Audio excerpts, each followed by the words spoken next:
Pierre Polyev getting a government handout. Wait, I thought conservatives didn't like government handouts. What happened? That's a little weird. What do you got for me, David Dole? You have MPs that have told me that they found it really difficult going door to door because a lot of people were saying, we like some of the policies you're doing, but we think your leader's a dick. And we really. Well, would you look at that? Conservative leader Pierre Polyev is being given a handout after losing his own seat. So let me briefly go through what's happening here, including at the end. Your leader's kind of a dick. Conservative voter that is just mind-blowing, and maybe helps to showcase why, despite losing the election, conservatives generally across the country still did pretty well compared to previous elections. So yeah, like that was probably the most surprising thing. I didn't think the conservatives were going to get wiped out. I didn't think that they were going to perform well. They ended up getting about 144 seats, with Mark Carney and the Liberals getting 169 seats. Now, I chalked that up when I did my sort of post-election fallout sort of analysis, I suppose, to I think the reasoning for this is because of just bad liberal electoral strategy. A story of my life, I suppose. I don't know why I'm saying that. I'm not a liberal, but whatever. You get the meme. Yeah, story of the life of the liberals. They have really bad electoral strategy. Who would have thought? Because they, instead of providing like say any better vision for say tomorrow or whatever, you know what I mean, like better vision for tomorrow, quote unquote. Instead of doing that, they decided to go with the strategy of you should vote for us because otherwise the other guy will win, and you should be afraid. And obviously, I do not like that strategy because it's just an excuse for the Liberal Party to be like, well, if we just fearmonger everyone into being afraid, then we can basically just say, well, who cares about us having to put out any potentially good policy or anything? Even though like the Liberals have put out some decent policy in terms of housing and stuff. I can't take that away from the Liberals. They've put out some decent proposals. If they follow through with that, that's an entirely different question. If they do decide to follow through with it, but whatever. Tomato, tomato, potato, potato. The question then becomes the sort of, I guess, like I'm trying to think of like what the best way to describe this is, but is it like the democratification of the liberals or something? The democratification? Maybe the democratification is like appropriate to say with the Liberal Party, because that's the same strategy the Democratic Party was also going with, right? Man, if you don't vote for us, the other guy is way stinky and way worse. Which, to be fair, the Liberals are correct, and Democrats are correct when they say that. Yeah, obviously, if Trump gets into power, that's worse. Okay. Yeah. Yeah. Yeah. Yeah. Yeah. We can be like, I don't know, really stupidly, annoyingly like hyperbolic until we're all blue in the face. But if, Trump and the Republicans do win, it is broadly speaking worse for everyone. These sort of outcomes. Like, obviously. I'm not going to like say otherwise or pretend otherwise. That's not a ridiculous assertion to make. The problem is that if you sort of decide to be like, use this as a way in order to sort of just, well, for lack of a better term, just get complacent and lazy. Which is why I do not like the strategy. It's like, no, a lot of people didn't like the Liberals, mostly out of fatigue. Well, for us in Canada, it's mostly out of fatigue. And then, Trump comes into office and everyone gets reminded instantaneously, like, huh, man, Donald Trump actually kind of sucks. We don't really like that guy. And it's just like, oh, we don't, huh? Okay, sure, whatever, man. At least better late than never in the sort of like recognition of that position. Excellent job, Canadian voters. You are, proving to be about as intelligent as American ones, as always. 3 claps. Good work. We love Canadian voters, don't we, folks? Yeah, the sort of like problem here becomes like the Liberals might just use this as like an excuse to just be lazy and try not to like put in as many good policies that can bring like effective change. And that's like the concern that I mostly have, I would say. Well, like, generally speaking, to be honest. But I mean, you know, David Dole does get into it in this video. Some people, honestly, you're just not going to get to them. Let's be honest. Some people's brains are just too cooked. So, first, let's take another look at Pierre Poilievre's Carleton riding. That, of course, he lost. He lost it. Points. And this is the biggest indication that you are not a good politician. People that know you best. Imagine losing your district. When a leader loses their own riding, despite their own party doing well. I mean, what else do you need to know? It's one thing for Jagmeet Singh to lose his own riding as the NDP gets decimated across the board, all across Canada, because of losing a lot of their vote to largely the Liberals, but also in some cases to Conservatives as well. So, you know, it's one thing if the entire party gets decimated. It's another. I don't agree with David Dole's assessment here, to be honest. The reason why a lot of those districts ended up going to the Conservatives is because of the Liberals. The Liberals made it such that those who would vote for NDP were basically, you know, scared into voting for the... Well, not scared into voting for the Conservatives, but scared into voting for the Liberals in those NDP districts, thus making it such that it is more likely for an, well, Conservative to be able to win in that district. That's like the bigger problem here. Carleton's real suburban and rural. I'm surprised it went LPC. Trump factor most likely. I think that there was a David Dole video we saw before that went into this Boy Meets Mini. Quite literally, like, a lot of the people that live in those districts tend to be older people. You want to know how older people voted? They broke mostly with the Liberals.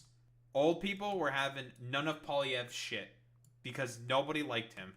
Nobody liked any of Poilievre's just complete, like, tomfoolery. The Trump LARPing and stuff like that. They were not having it. And they were just like, no, you know, we're doing the whole, like, elbows up Canada, like, LARP thing right now. Because, like, here's the thing, Boy Meets Mini. The district that was combined with Carleton, I used to work there as a poll clerk, which was Canada. And Canada is also very suburban and rural. It's more rural over than like, suburban. It depends on the part of the riding, but it is pretty suburban and rural. So you would think it's a sure shot because of that. No, that's not the case. It was not a sure shot. Even in like the time when I was working as a poll clerk, the riding was fairly close. It was like the Liberal like didn't lose by that many points. They did lose that district, I'm pretty sure. Or no, did they win that district? I don't remember. I'd have to look up the results again for Canada's district. Let me actually see. Let me see. I'm curious now. Canada riding, which no longer exists, obviously. Canada riding. Yeah, I went Liberal last time. I know that. Last contested 2021. And that was when I worked as a poll clerk. Yeah, it's been Liberal the whole time. Well, that's Canada Carleton. I just want Canada. That's 2011. 2015. I didn't work as a poll clerk there. I just want Canada. 2021 federal elections. 2019. So this is when I worked. I remember, like, all of this. I counted, I counted all the votes here and everything.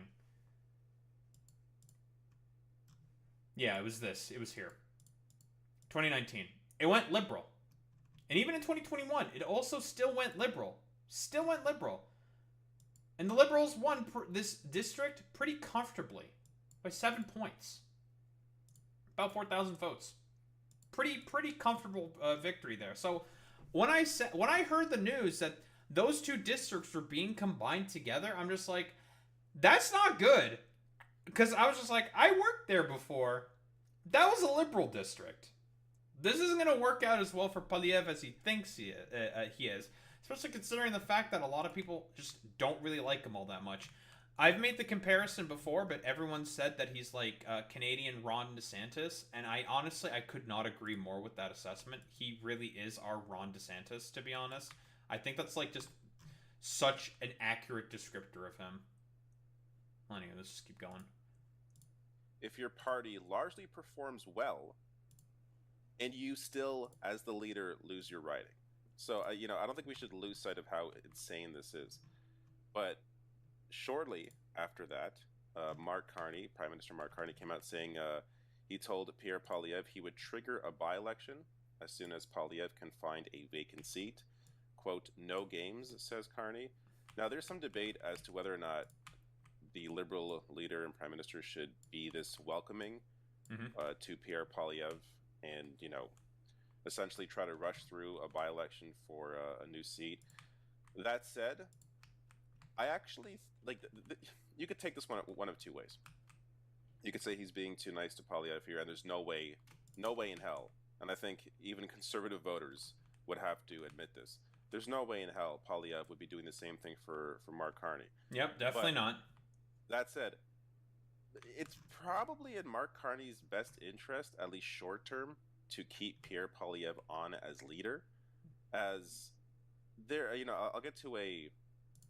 I think I broadly speaking agree with this take, to be honest, because considering the fact that, well, Poilievre is not very popular. Like I like the analysis has been done before, and I've talked about this before. Poilievre is not very popular. So again, why why not just deal with a guy who's just less popular and people don't really like? It just makes your life easier politically. Like, it makes sense why he be cordial and just say, like, yeah, you want your by-election for a new seat, Poilievre? Yeah, sure. Find a guy, find a vacant seat, and we'll get her done as soon as we can. I think this, for broadly speaking, for Carney, politically speaking, I think this is very efficacious for him because, he just beat Poilievre in the election, right? He's beat him before. He's familiar with that opponent. He probably knows how to handle him. You can infer whatever that means. Knows how to handle him best. So why not just be like, okay, well, you want to have another shot at, keep your position as leader, get a seat back. Yeah, sure. We'll run a by-election as soon as possible so you can get into the new seat, and sure, that's not a problem. But would any of this grace ever be extended by any conservative? Probably not. A clip from CBC in a bit here, but a lot of people were turned off to the Conservative Party because of Pierre Poilievre. People that may have otherwise voted for the party because of the Liberals being in for so long may have voted for the Conservatives, but Pierre Poilievre is the reason why they didn't. So, even if, let's say in a couple of years, let's say there's another election, since this is a minority government, it would be safe to assume there's going to be another election before 4 years. Let's say the Conservatives win that election with Pierre Poilievre as the leader. I think the Conservative Party may win that election despite Pierre Poilievre being the leader. Meaning, the reality of the situation with the Liberals being in power for so long, people get tired of having the same people in power for that long, and people. God, that's a dynamic that I just hate so much. Oh man, I just get so tired of this stinky guy being in power for all this time. I don't know. I want it to be as simple as just no, it's about the policy, it's about the principle, it's about the talks about the positions that candidates hold or whatever, and in the sort of in an ideal world, I would prefer it obviously to be that way, if it was more about principle or whatnot. But people are just freaking weirdos, man. It's so difficult, dude. And people will just say and do whatever to justify particular positions. I just find it annoying, dude. I hate the fact that this is what politics basically is. It's like, well, I don't like the other guy because I'm just like tired of him. And it's just like, but like literally this one dude wants to take away all of your rights and make your life worse. Yeah, but like, I'm just tired of the other guy. He just kind of bores me. It's just like, oh god, dude. Why does it have to be this way, man? You know, just why? May just decide to vote conservative even if they don't like Pierre Poilievre. But having a new leader would actually, I would think, benefit them, potentially bringing over some more liberal voters. Again, assuming the Conservative Party were to have a leadership race where they put someone else in place as leader who was not as insane as Pierre Poilievre, which is not a given considering where the conservative base is right now. So, you know, in this hypothetical world where Pierre Poilievre steps down as leader and they bring someone else in, say like an Aaron O'Toole type, I think the party would have a better shot at being able to form government in a future election. But considering where the conservative base is at, it's not a given that they would vote for a leader like you know, a more moderate in the sense of where the Conservative Party currently is. So you know, regardless of where they are now, there's no guarantee that they're going to really improve even if Pierre Poilievre were not leader. But that's true. This gets to there really is no guarantee of that. Let's be honest. That Poilievre is going to run for an Alberta seat after MP Damien Couric agrees to step down.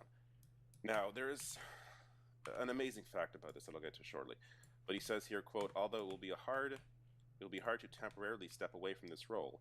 In this region I love and have always called home, the mandate given to me is one that clearly states that change is needed. Offering the seat to our party leader is an important step in that process.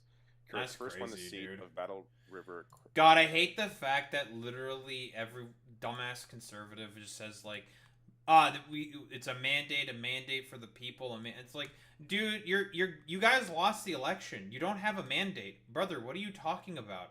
Why are you saying that you have a mandate? You didn't win. Your guy lost. I don't understand. This is weird. I don't like it. It's stupid. Don't like it. Don't like it at all. Crowfoot in 2019. Couric was reelected on Monday with almost 82% of the vote. Let me show you how deeply conservative this riding is. So, dude, I like. Okay, I really want Pierre Poilievre to lose the by-election because I think it would just be so. I'll be honest. I don't think he's gonna lose, but I want him to lose so badly because that would objectively be one of the most funniest things I've ever seen. A conservative wins with 82% of the vote. Somehow the liberal wins that seat with like 51% of the vote or something. That would be so funny if that happened. There's no way it happens because like it's Alberta. It's pretty out of the way of what. That's probably Edmonton up there, or could be Calgary. I'd have to like look at a map to be able to tell for sure, but that's probably like Calgary or something. So there's no way it's gonna go conservative more than likely. But like in the back of my head, I want the liberal to win because it would just be so funny, dude. God, it would be hilarious if that happened. I would just laugh so hard, but I don't think it's gonna happen. This is one of the most conservative ridings in the entire country. There is not a safer seat that Pierre Poilievre could have chose to take over. And I still want him to lose clearly it because it'd be so funny. He doesn't want to risk losing another election. So this is I guess a good idea for him. But what's amazing about this is that Damien Couric was 6 months away from his pension. So this fact came out. How altruistic! On CBC.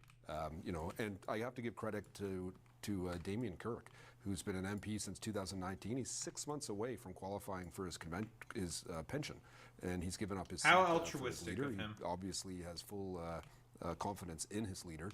I think that's a big move that he's made. He's a young guy. That's cap. No, that's cap. Nuh-uh. No politician is altruistic, okay? bro probably got some. He got some goods. Okay, there's no way he's just giving up his seat 6 months away from getting pension. And by the way, government pension, that's that good stuff. If you want like a good pension, you get that government pension. Okay. There's no way he's doing this for his own sort of altruistic reasons. I don't believe that for even 3 seconds. Nuh-uh. He got some goods. He got some goods for this. I with a young family, so to do that is, clearly he has strong, loyalty to the leader, which is a good place to be right now. Man, I don't believe it for a second. I don't believe this for a second, dude. Because it is a massive ask to. Oh, I don't believe him for even a second. Give up your seat like this when you so clearly want it yourself, and doing so when you're 6 months away from a pension, when you have a young family, just wild. So Pierre Poilievre came out with a statement saying, "It is with humility and appreciation that I have accepted Damien Carrick's offer to resign his seat in Battle River Crowfoot so that I can work to earn the support of citizens so much there humility. to serve them in Parliament." So humble. Damien's selfless act to step aside temporarily as a member of Parliament shows his commitment to change and restoring Canada's promise. "I will work to earn the trust of the good people of Battle River Crowfoot, and I will continue to hold the Liberal minority government to account until the next federal election, when we will bring real change to all Canadians." Sure, man. Pierre Poilievre happily accepting this handout, despite the fact that he is... Hey, Conservatives, I thought you guys hated handouts. What happened? What happened? Why is Pierre here getting a handout, bro? What's happening? What happened? Aw. I thought these guys hated handouts. What the heck? What is this? I've been lied to. You're telling me that Conservatives would lie in the year of our Lord, 2025? Say it ain't so, guys. Is for cutting public services that benefit the vast majority of people. But when it comes that is the funniest thing about this, right? Like, literally, this is the party who would, like, cut pensions if they could. And I've tried to cut pensions, just to, like, highlight just how ridiculous this whole thing is, to be honest. So, whatever. It doesn't matter. Conservatives. When it comes to himself, he will happily take a handout. This coming from the guy who once tweeted out, "In the real world, if you don't do your job, you lose it." Pierre Poilievre. This is also a quote of his. Now, this is, of course, back when he was much younger, from 1999. But God, he had said, funny, he said recently on the Jordan Peterson show when he was interviewed that his Jordan positions haven't changed since he was a teenager. So here is a position he had when he was a teenager.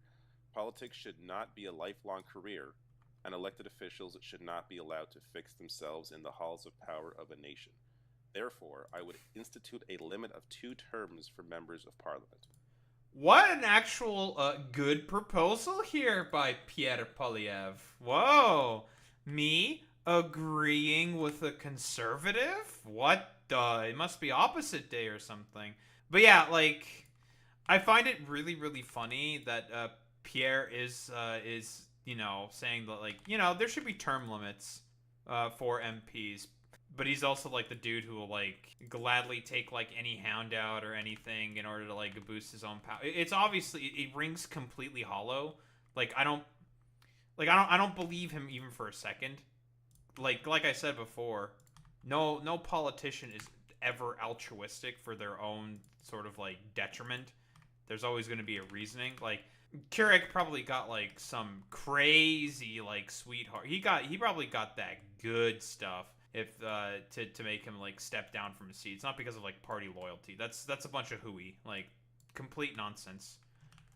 He got, like, some sweetheart deal or something to, make him step down, because, like, again, like, a Conservative party where its leader lost is that's just such a bad look, dude. It looks just really, really bad overall for the Conservatives. So he probably got something real good out of it. So, yeah, he probably got his bag, he probably got his bag, and, I respect the king who gets his bag, the bro got it. It's like, all right, man, like caught.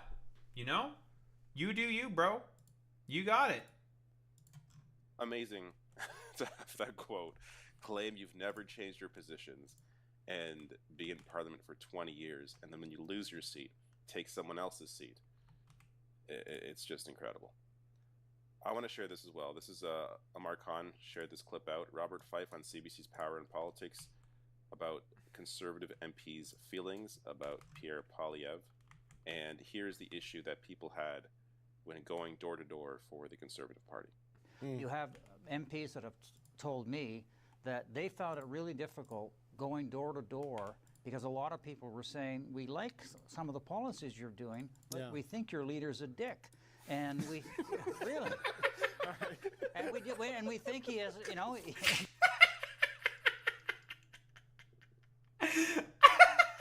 Still, second time I heard it, it's still funny. I mean, yeah, like, I mean, listen, have you ever heard Poilievre talk? He doesn't sound authentic at all. He just sounds like a spinster.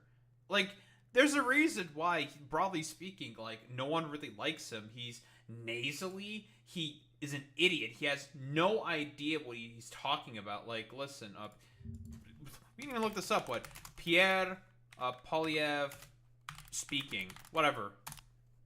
Like, listen to this man. Listen to this guy. Merci. This is French. Merci, chers Canadiens. I hate French. I am Je vous francophobic. aime aussi. I love you too. Thank you. Thank Listen you. to this, man. Thank you.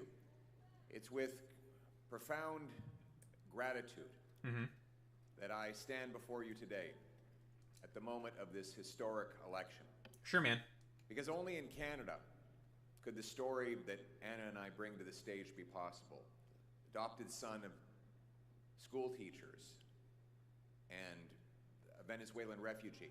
Stand on this stage in front of our proud country, offering ourselves up to serve for the future. After millions of people have shown up and marked their X, spoken their voice, and exercised their democratic rights. We could not be more proud. We could not be more grateful for the opportunity the Canadians have given us. Now, I want you to, like, think for literally 3 seconds. Do you think that is a man who sounds very authentic? Do you think that that is a man you would trust with, like, babysitting your kids or something? Questionable at best is what I would say to that. He just does not seem very authentic. And that is, broadly speaking, a big problem that a lot of people had in general with Pierre Poilievre. Which is why, broadly speaking, despite the fact that, you know, his party did perform well. They did do well at the polls. That can't be denied. Like, I was thinking that they weren't going to get wiped out, honestly. Like, they were going to do not very well in the election. That's what I thought. I thought they were going to, like, win 120 seats or something.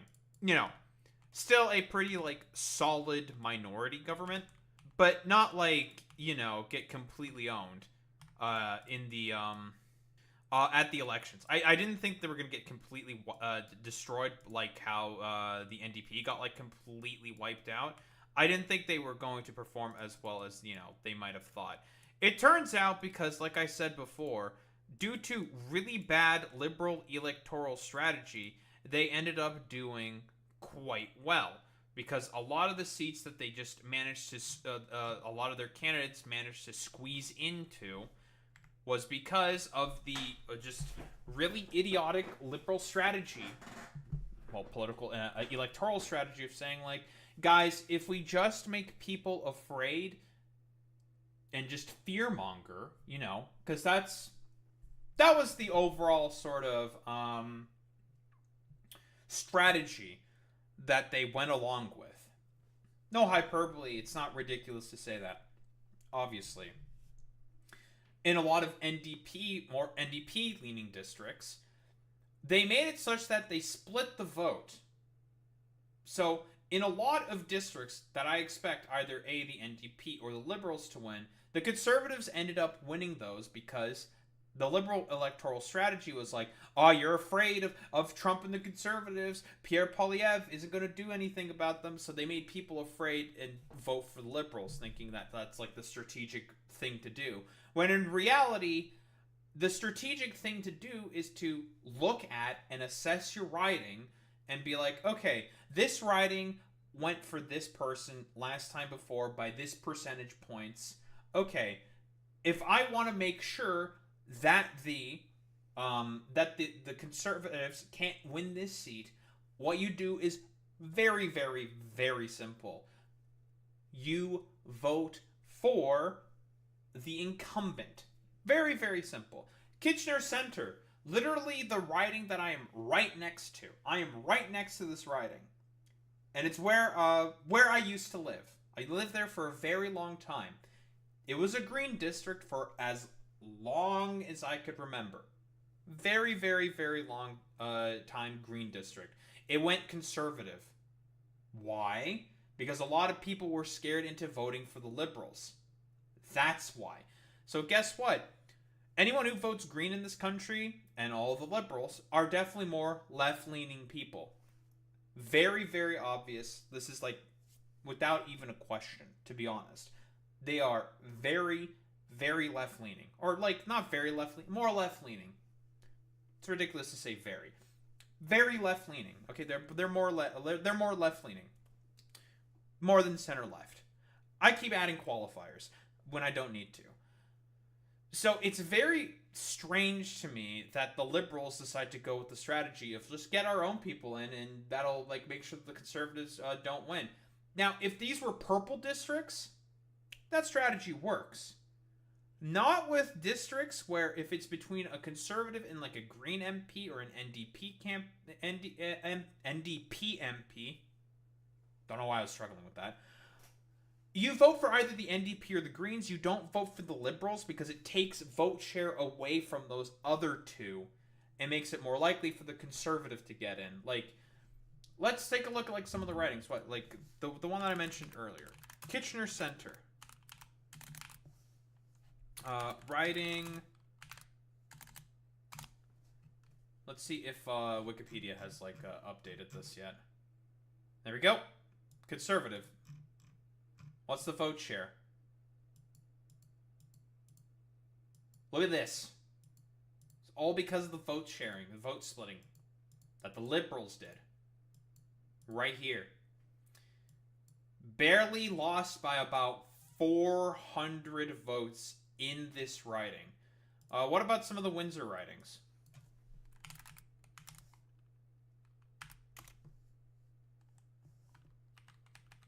I don't know any of the name of the Windsor ridings. I believe it's one of these. I believe so. Generally speaking, this is like either this is an NDP district. NDP district. Look what happened. Because of the Liberals vote splitting, causing a split in the votes, the Conservatives able to get in by a more comfortable margin. And now it's not because of the fact that the Conservative was popular here, but hardly so. Conservatives are broadly speaking not very popular in this district at all. But it's because a lot of people voted for the Liberals instead of the NDP. Now, we can attribute this more so to the NDP's general collapse as a party. That's also a whole other sort of can of worms. But broadly speaking, this vote splitting stuff made it such that it's much easier for the Conservative to be able to get in with, about 40% of the vote, basically stranding this about, let's say, I think that's probably about 58% of the vote being completely stranded and without representation now. But yeah, a swing of about 20 points. That is insane, dude. Let's look at like a Hamilton riding, because this also happened in Hamilton.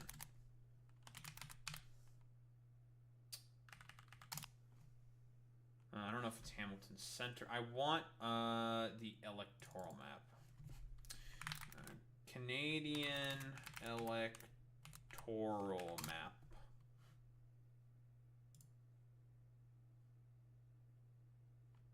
.338 should have this.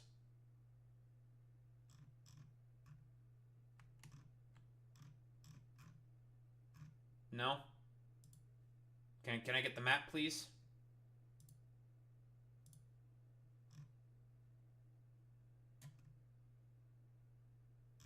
This is not very helpful at all. God, that is awful. God, what was the website I was looking at? What was the website? I don't remember what the website was.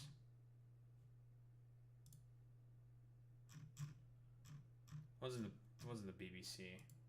I don't remember which website I was looking at in order to get this information. I just want the maps, please. Can I get a map? Please!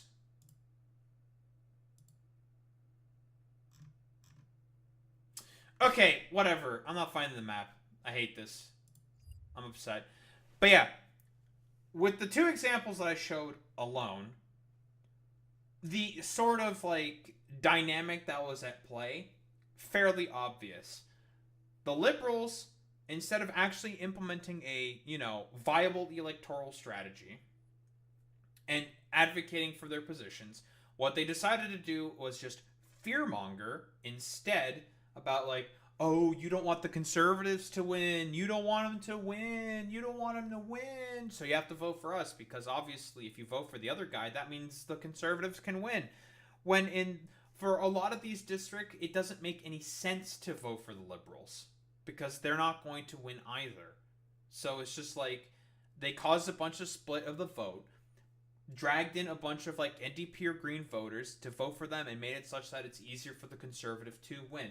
Now, this is a broader criticism, obviously, of the first past the post system that we do have, which is an entirely sort of other, like, meme in of itself. But it lays pretty threadbare how this strategy is just dog shit. It's just not a good strategy. It's just going to make it such that a lot more conservatives are going to be able to win seats than they should have.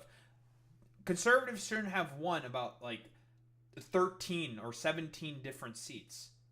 Like I said, they should be at about 120 seats, but they managed to squeak out 17 more seats because of just, well, an incompetent liberal electoral strategy. I'm sorry, but that's what they're telling me. All right. I'm going to have some ombudsman's paperwork to fill out before I go home tonight, I think.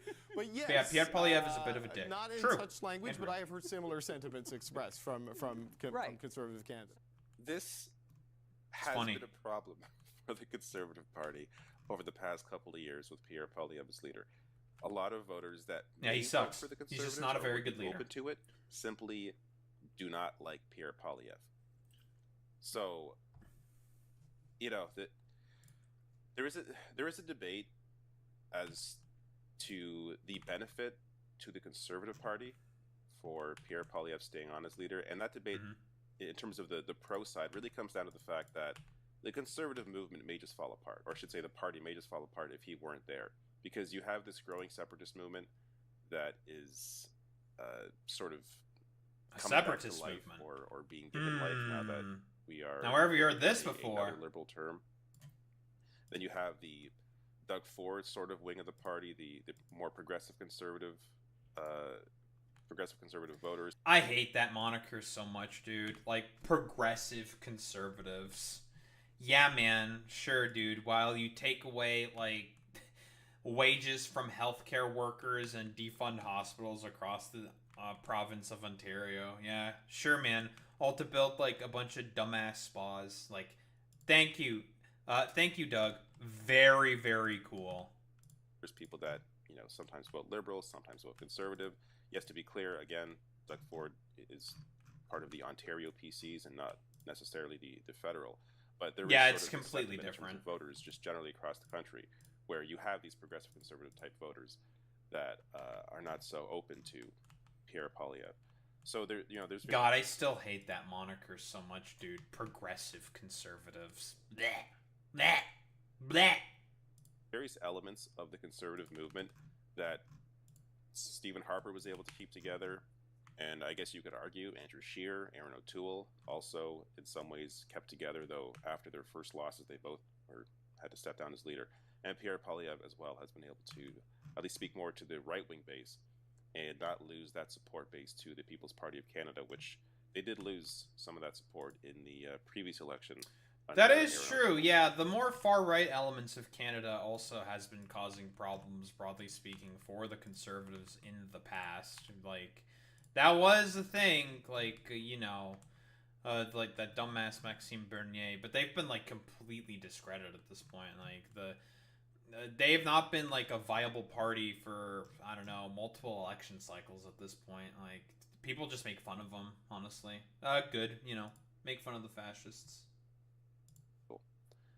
Last thing I had to share here, this is the quote that I had to fit somewhere because it is so wild. But there's this great piece in the Toronto Star, the most honest reflection of the country inside the 905, the writings that helped deny Mark Carty a majority.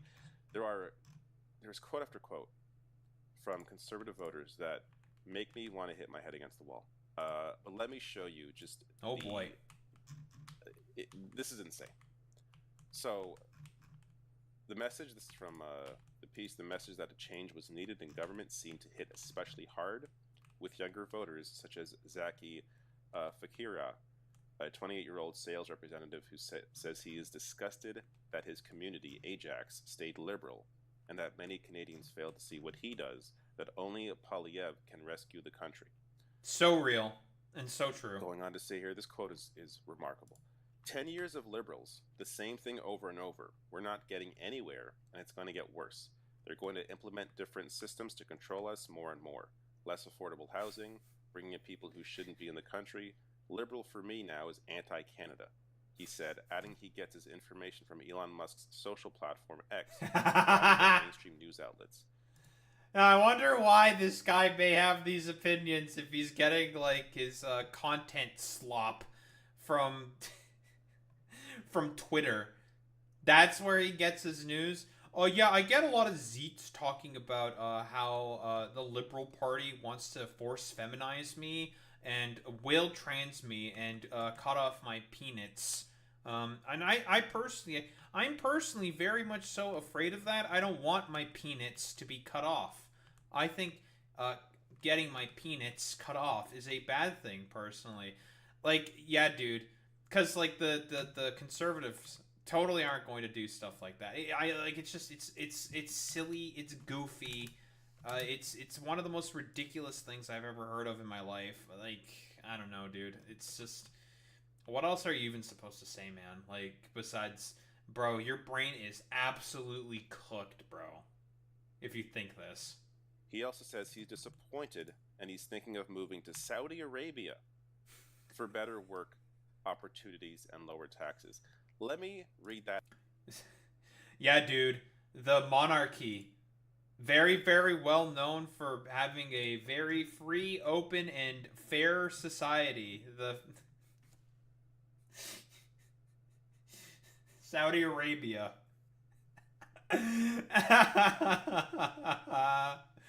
God, that's so goofy, man. That again. This guy is concerned oh my God, that the bro. Liberal government is going to implement systems to control us more and more, and he's considering moving to Saudi Arabia. He's real for that. You see a problem there? This guy wants to move to one of the least free countries in the world because he thinks the Liberal government is trying to control. No, the Liberals are going to trans me. They're going to turn me into a woman or something. That's why I have to move to Saudi Arabia, where they will stone them to death if they try to turn me into a woman. Or some shit, whatever. All right. Like, it's hard to know. Dude, I mean, like, listen, David. Some people, like, you can't save them. Their brains are just absolutely fried, bro. That's just how it is, bro. Some people's brains are just complete mush. And I think this dude's brain is just complete mush. How to get through to people like this. And it's... Bro's brain is just mush, bro. Element. That's all that there is to it, bro. The unfortunate impact mush. Of Trump. Like, not to say that this element didn't exist before in some voters, and of course, social media has made it a lot worse. But Trump really gave rise to this open stupidity.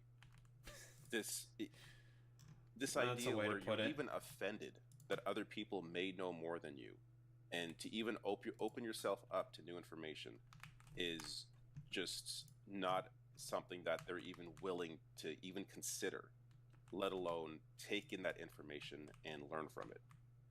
Like, this whole article. Wait, learning things involves reading and fundamentals. I'm sorry, David, we don't live in those worlds anymore. I mean, I've talked about this before, right? Like, we broadly speaking, we have a pretty good idea as to why this is, well, sort of the case. Why this is a thing that is a phenomenon that exists.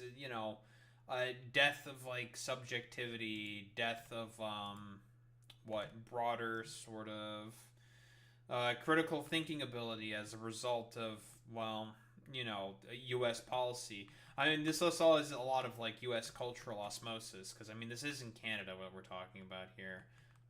Broader U.S. cultural osmosis is also a factor that comes into play when it comes to, well, I don't know, the sort of like melting of people's brains and like lack of like critical thinking ability. And also like short form like YouTube and video content, your TikToks of the world and whatnot. They also have a role to play in this as well. Not to like downplay that at all.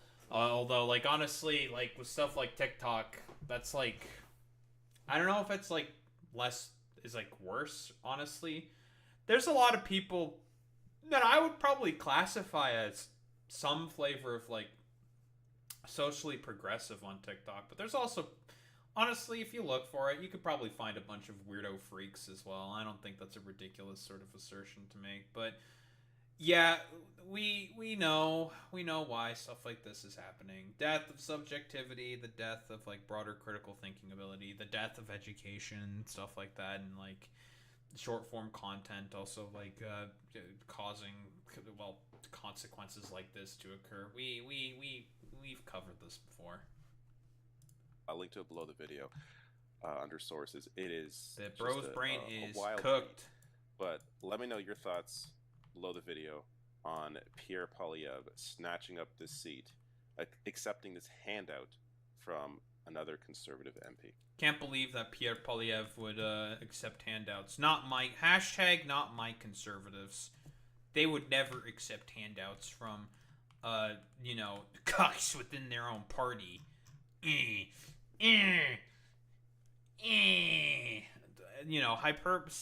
Silly memes and hyperbole aside, I mean, like, there's really not much else to say here. I mean, this is broadly speaking like the kind of thing that I expected, because Pierre Poilievre is not a popular leader. He's not a popular dude. No one really likes him.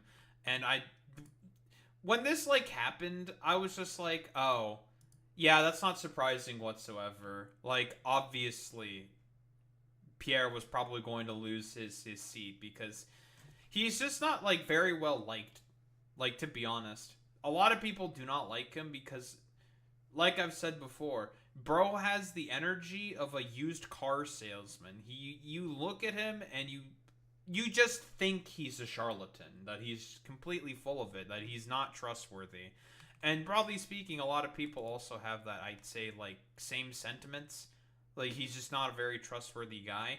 I do wonder, like, as a result, like, how long is he going to last as leader of the Conservative Party? I don't know if it's going to be that much longer, but if, like, Poilievre leaves, right, then, like, the PPCs could also become, like, a bigger problem, because Poilievre is the reason why a lot of, like, further right-wing conservatives also decided to stay within the Conservative Party.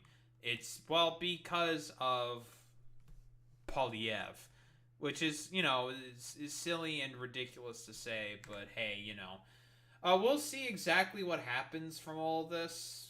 It's always something silly can happen.